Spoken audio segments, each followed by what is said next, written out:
أعوذ بالله من الشيطان الرجيم. بسم الله الرحمن الرحيم. قالوا يا أبانا ما لك لا تأمنا على يوسف وإنا له لناصحون أرسله معنا غدا يرتع ويلعب وإنا له لحافظون صدق اللہ العظیم.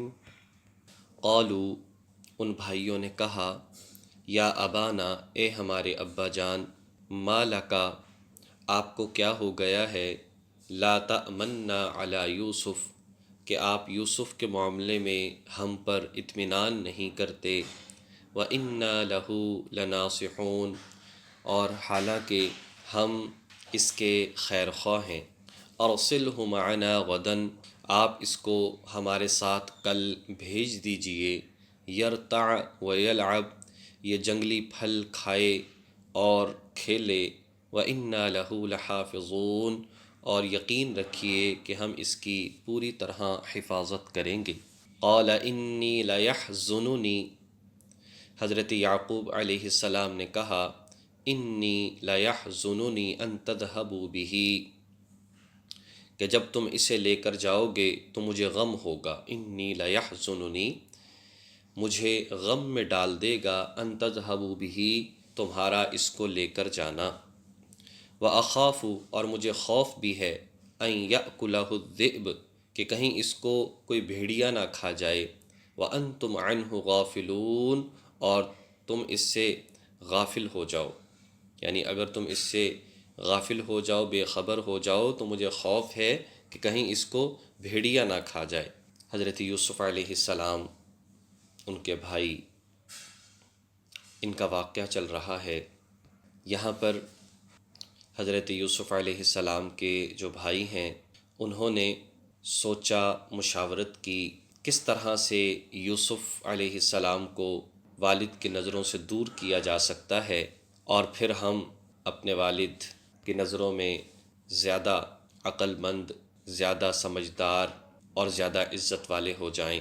چنانچہ انہوں نے مشورہ کیا کہ یوسف علیہ السلام کو قتل کر دیا جائے، اور یا پھر جو ہے کہیں دور زمین میں کہیں پر پہنچا دیا جائے جہاں سے آ نہ سکیں. تو ایک بھائی نے کہا کہ قتل کرنا تو مناسب نہیں، گناہ بہت بڑا ہے. ہاں اتنا ہے کہ کہیں دور پہنچا دیا جائے جہاں سے آ نہ سکے، اور کنویں میں ڈلوا دیا جائے، اور قافلے چونکہ آتے جاتے ہیں تو کوئی لے جائے گا. تو اس بات پر سارے آمادہ ہو گئے. اب وہ آئے حضرت یعقوب علیہ السلام کے پاس. اب یہ جو الفاظ ہیں ان سے اندازہ ہوتا ہے کہ اس سے پہلے بھی کہیں وہ یہ بات کر چکے تھے اور کوشش لے جانے کی کر چکے تھے، لیکن ناکام رہے. اب جب دوبارہ بات کی تو کہنے لگے کہ اے ابا جان، آپ کو کیوں نہیں اطمینان ہوتا ہمارے اوپر؟ ہم یوسف علیہ السلام کے بڑے خیر خواہ ہیں، آپ بھیج دیجئے، یہ گھر میں رہتا ہے، یہ بھی ذرا ہمارے ساتھ باہر جائے، باہر کی زندگی دیکھے، جنگل کے تازہ پھل کھائے، آپ اسے ہمارے ساتھ بھیج دیجئے. اور دوسرا مطلب اس کا یہ نکلتا ہے کہ حضرت یعقوب علیہ السلام نے بصیرت سے پہچان لیا کہ یہ لوگ یوسف علیہ السلام کے معاملے میں کوئی اچھے نہیں ہیں، تو اس وجہ سے انکار کر رہے تھے، اور فرمایا کہ مجھے اس بارے میں خوف ہے. چنانچہ وہ ساری بات انہوں نے کی اور کہنے لگے کہ آپ کل جو ہے ہمارے ساتھ یوسف کو بھیج دیجئے، ہم اس کی پوری طریقے سے حفاظت کریں گے. بڑا یقین دلوایا، اور کیا کہنے لگے کہ انی لیحزننی، حضرت یعقوب علیہ السلام نے فرمایا کہ مجھے ڈر ہے کہیں تم اس کو لے جاؤ، اس کو بھیڑیا نہ کھا جائے، اور دوسرا یہ ہے کہ جب تم اسے لے کر جاؤ گے تو مجھے غم اور پریشانی بھی ہوگی. دو باتیں یہاں پر ذکر کی حضرت یعقوب علیہ السلام نے. ایک تو یہ ہے کہ جب اسے لے کر جاؤ گے تو جتنی دیر یہ گھر سے باہر رہے گا تو یہ چیز مجھے غم میں ڈالتی رہے گی، اور اس کی جدائی جو ہے وہ مجھے پریشان کرے گی. اور دوسرا یہ ہے کہ مجھے خوف بھی ہے کہیں اس کو بھیڑیا نہ کھا جائے. اس سے ایک تو یہ بات سمجھ آئی کہ جو اولاد ہے، محبوب اولاد، بغیر کسی وجہ کے اس کو دور نہیں کرنا چاہیے، بغیر کسی وجہ کے کہیں بھیجنا نہیں چاہیے، کہیں چھوڑنا نہیں چاہیے، کسی کے ساتھ بھیجنا نہیں چاہیے، اس لیے جو ہے تاکہ انسان جو ہے وہ پریشانیوں سے بچا رہے. اور دوسری بات یہ ہے کہ خوف ظاہر کیا، چونکہ دور اس طرح کا تھا، اور وہاں پر جو ہے بھیڑیے جو ہے بہت زیادہ کثیر تعداد میں پائے جاتے تھے، تو اس لیے خوف ظاہر کیا۔ ایسا نہیں تھا کہ پہلے سے پتہ چل چکا تھا، خوف ظاہر کیا کہ ایسا بھی ہو سکتا ہے۔ بالکل اسی طریقے سے سمجھیے جیسے آج ہم کسی سے کہیں کہ بھی بچے کو باہر نہ لے کر جاؤ، یا بچوں کو روکتے ہیں کہ باہر نہ جاؤ، ٹریفک بہت زیادہ ہے، کوئی حادثہ نہ پیش آ جائے۔ اسی طریقے سے انہوں نے کہا کہ آپ جو ہے بچے کو نہ لے کر جائیں، کہیں کوئی بھیڑیا نہ کھا جائے، تم کھیل کود میں لگ جاؤ، بکریاں چرانے لگ جاؤ، جانور چرانے لگ جاؤ، دیگر کاموں میں لگ جاؤ، اور ادھر جو ہے بھیڑیا نقصان پہنچائے حضرت یوسف علیہ السلام کو۔ تو وہ کیا کہنے لگے؟ قالو، انہوں نے کہا، لئن اکلہ الذئب، کہ اگر اس کو بھیڑیا کھا جائے، ونحن عصبۃ، ہماری ایک پوری جماعت کے ہوتے ہوئے، انا اذا لخاسرون، تو یہ تو ہمارے لیے بڑے خسارے والی بات ہوگی۔ یعنی ایسے کیسے ہو سکتا ہے، ہم 10 ہیں، عصبہ کا لفظ آیا، عصبہ 10 سے لے کر 70 تک کے افراد پر بولا جاتا ہے، اور یہ پہلوانوں کی جماعت کو بولا جاتا ہے کہ 10 سے لے کر 70 تک کی تعداد ہو اور پہلوان قسم کے لوگ ہوں، ان کے لیے عصبہ کا لفظ بولا جاتا ہے۔ اگر کمزور ہوں تو پھر راحت کا لفظ بولا جاتا ہے، راہا اور تو، راحت کا لفظ بولا جاتا ہے۔ تو کہا کہ ہم تو بڑے ہیکل، بڑے جوان، بڑے طاقتور ہیں، ہمارے ہوتے ہوئے کیسے جو ہے وہ بھیڑیا نقصان پہنچا سکتا ہے۔ اس پر انہوں نے کہا کہ جی ہمارے ساتھ بھیج دیجئے، اور ہم جو ہے اس کی پوری پوری حفاظت کریں گے۔ اب یہاں پر جو بات سمجھنے کی ہے، جو ہمیں ان 2-4 آیات سے سمجھ میں آتی ہے، کہ ایک تو یہ بات ارشاد فرمائی کہ جو ممکنہ خطرات ہوں، حتی الامکان اولاد کو، ماتحتوں کو، بچوں کو، چھوٹوں کو بچانے کی کوشش کرنی چاہیے۔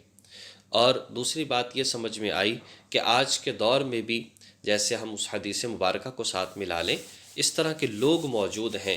آپ علیہ الصلاۃ والسلام نے فرمایا کہ قرب قیامت ایسے لوگ ہوں گے جو بھیڑیا نما ہوں گے، اوپر سے انسان لگیں گے لیکن ان کے اندر بھیڑیے چھپے ہوئے ہوں گے۔ کس طرح سے؟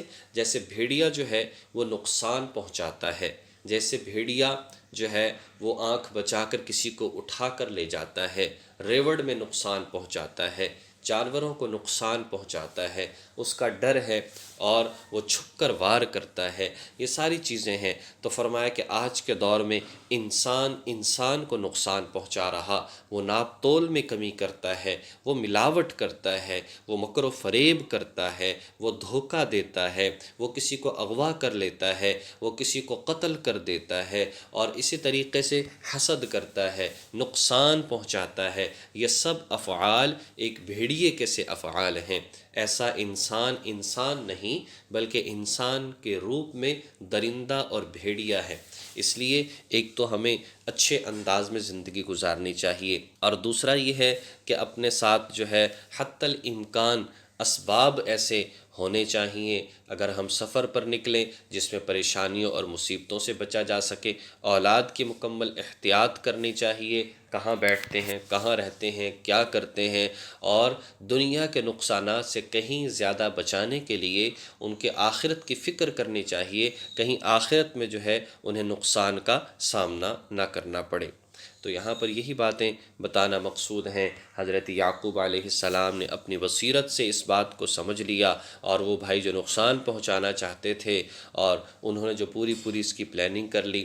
اب آگے بات آ رہی ہے کہ بات وہی ہے کہ ہم انجام جانتے ہیں، اللہ نے یوسف علیہ السلام کو کیسے بچایا۔ یہ سب تدبیریں، جسے ایک بہت بڑی بات سمجھ میں آتی ہے، چاہے سب مل جائیں، بظاہر اسباب بھی نہ ہوں، لیکن اللہ کی ذات جو کرنا چاہے وہ ہو کر رہتا ہے۔ اس لیے اللہ تعالیٰ کی مدد، اللہ تعالیٰ کا ساتھ ہمیں حاصل کرنا چاہیے، اور ہر طرح کے چھوٹے بڑے گناہوں سے، نافرمانیوں سے بچنے کی کوشش کرنی چاہیے۔ وآخر دعوانا ان الحمد للہ رب العالمین۔